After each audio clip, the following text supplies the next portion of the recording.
Hello guys, welcome to Manan classes.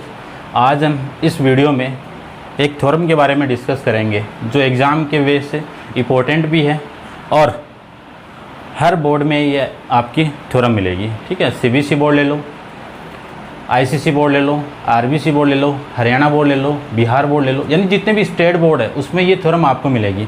तो इस theorem को अपन हिंदी मीडियम और इंग्लिश मीडियम दोनों के अंदर डिस्कस करेंगे। ये एनसीईआरटी के अंदर आपकी कौन सी थ्योरम है मैं बता देता हूँ। 6.6 थ्योरम है। कौन सी है? 6.6 एनसीईआरटी के अकॉर्डिंग। ठीक है, और जो आईसीसी आपकी है उस आईसीसी के अंदर थ्योरम नंबर 2 है। कौन सी है? थ्योरम नंबर 2 है। क्लियर बात। आईसीसी के जो स्टेटमेंट है वो क्या है? The area of two similar triangle are proportional to squares on their corresponding side. यानी दो सिमिलर ट्राइंगल का एरिया आपको क्या गिवन है? Proportional to square of the side corresponding side के। ठीक है, और जो एनसीईआरटी का जो स्टेटमेंट है वो देखिए आप ध्यान से। The ratio of area of two similar triangle is equal to square of ratio किसका? Their corresponding side. यानी इस एरिया का इस ट्राइंगल और इस ट्राइंगल का एरिया का रेशियो यही तो होगा। Area of triangle ABC, area of triangle PQR। ठीक है, तो इस साइड अपॉन ये साइड, यानी इस साइड का रेशियो इस साइड के रेशियो, इन दोनों साइड का रेशियो क्या होगा? स्क्वायर। इक्वल किसके? इस साइड और इस साइड के रेशियो के स्क्वायर के, एंड इस साइड और इस साइड के रेशियो के इक्वल होगा, स्क्वायर के इक्वल होगा। तो ये है AB अपॉन PQ का whole square, BC upon QR का whole square, AC upon PR का स्क्वायर। क्लियर बात। तो मैंने ये डॉटेड से रिप्रेजेंट कर दिया, लेकिन ये इक्वल होते हैं तभी रिप्रेजेंट करते हैं। तो एक बार में देख लेना आप।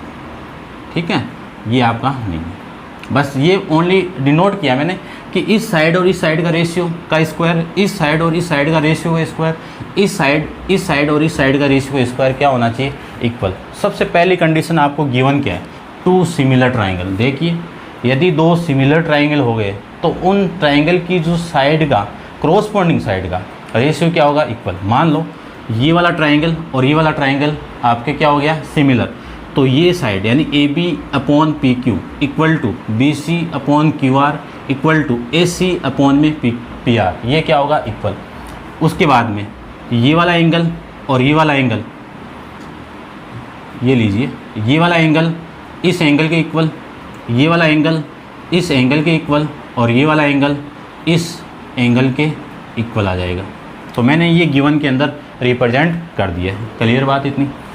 अब इसमें आपको क्या करना है? एक कंस्ट्रक्शन करनी है। देखिए, क्योंकि एरिया निकालना पड़ेगा और एरिया के लिए अपन को क्या चाहिए? हाइट चाहिए, यानी परपेंडिकुलर चाहिए। तो कंस्ट्रक्शन कर देते हैं अपन।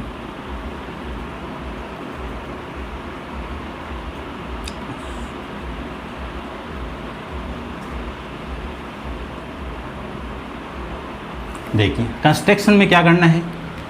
एक परपेंडिकुलर ड्रॉ करना है। ये आपका M, और यहाँ पे भी एक परपेंडिकुलर ड्रॉ कर दिया, इसका नाम क्या है? आपका N। यानी draw PM perpendicular BC, AM है ना, AM परपेंडिकुलर BC और PN परपेंडिकुलर CQR। क्लियर बात। ठीक है, अब देखिए प्रूव करते हैं यहाँ पे।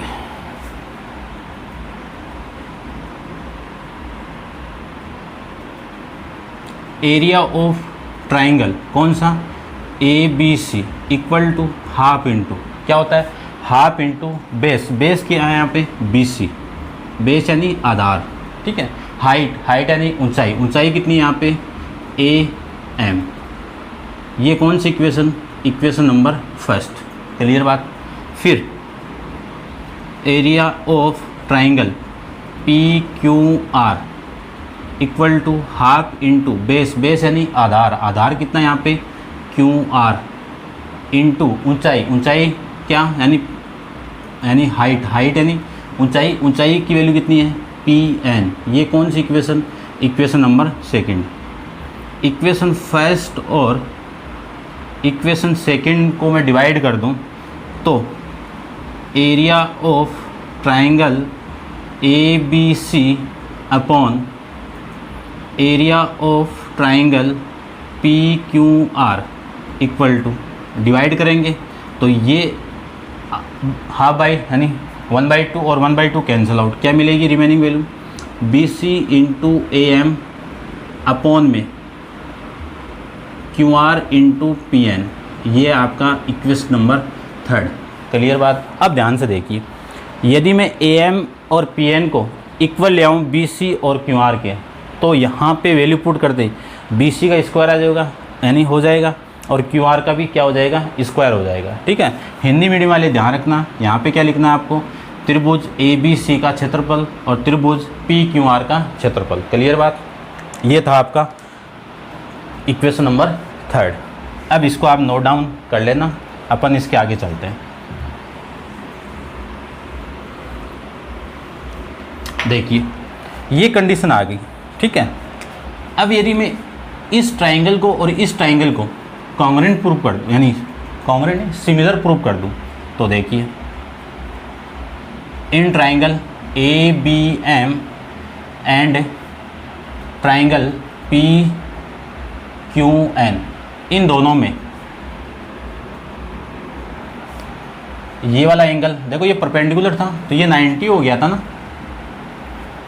Angle B equal to angle Q, ये तो आपको गिवन था, लिखा हुआ है ये गिवन में, आप देखना। फिर ए एम इस पे परपेंडिकुलर तो ये 90, और पी एन इस पे परपेंडिकुलर तो ये भी 90, तो ये 90 और ये 90 क्या हो गया, इक्वल। नाम A M B equal to P N Q equal to 90, क्यों, A M perpendicular B C and P N perpendicular Q R. Clear बात। अब देखिए ये परपेंडिकुलर हो गया, ठीक है, तो ये एंगल और ये एंगल, दो एंगल हो गए, तो by angle angle similarity rule से क्या लिख सकता हूँ मैं, triangle A B M similar by triangle P Q N. Clear बात। अब देखिए ए बी अपॉन में P Q, B M upon में कितना आ जाएगा, बी एम अपॉन में Q N equal to A M upon में पी एन, ये आ जाएगा। क्लियर।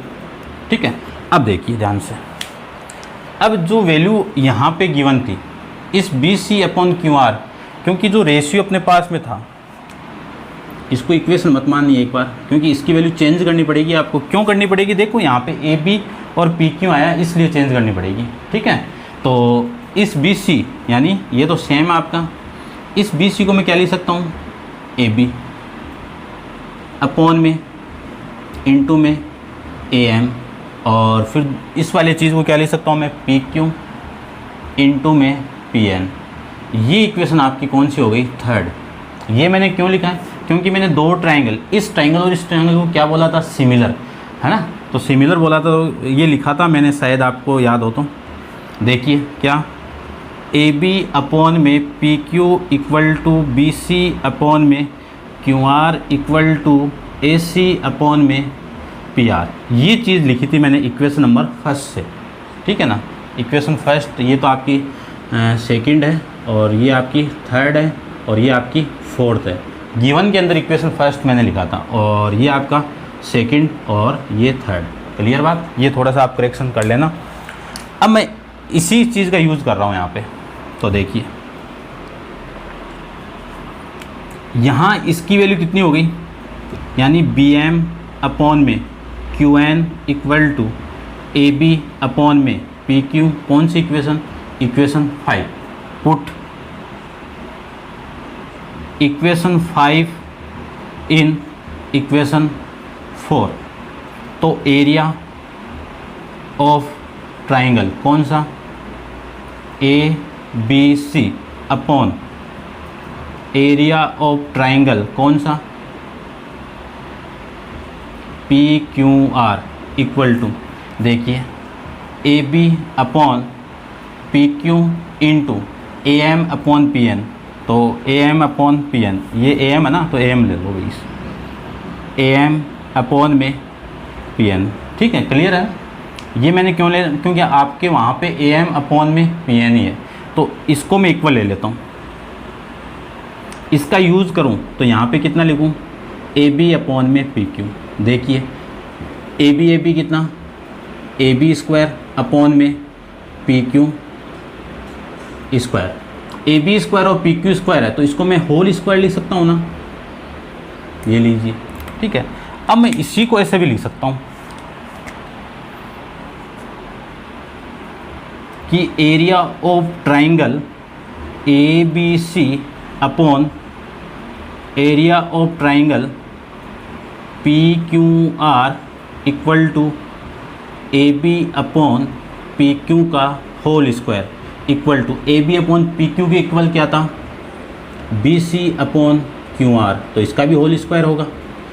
इस ए बी की जगह मैं वैल्यू क्या पुट कर सकता हूँ, ए सी अपॉन में क्या, पी आर, इसका भी क्या होगा, होल स्क्वायर। ये आपको प्रूफ करके रिप्रेजेंट करना था, ठीक है।